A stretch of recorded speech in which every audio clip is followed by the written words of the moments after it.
So guys, welcome back. It's been a while since I last spoke to you about this Leadermac moulder. It did take us some time to get the bed ground, but as you can see, the bed has come back from the engineer.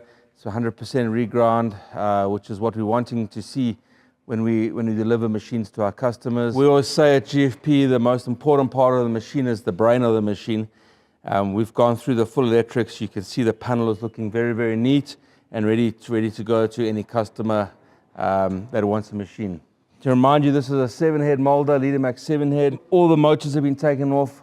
All the bearings have been replaced on the motors and the shafts. New belts throughout the machines. We've gone through the whole machine top to toe. You're confident to know that when you get this machine, it is 100%. Let's open the hood and see what's under.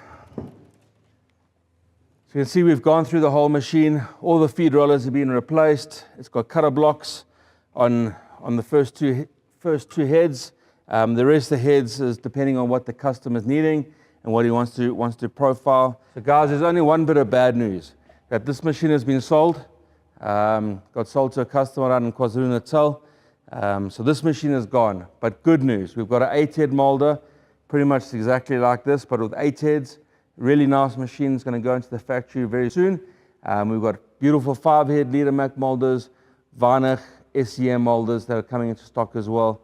So give us a call and know that when you buy a machine from GFP Machines, you're getting a machine that's been totally rebuilt, not a machine that's just been spray painted and touched up. We really take this seriously, and we want you to have the best machine possible.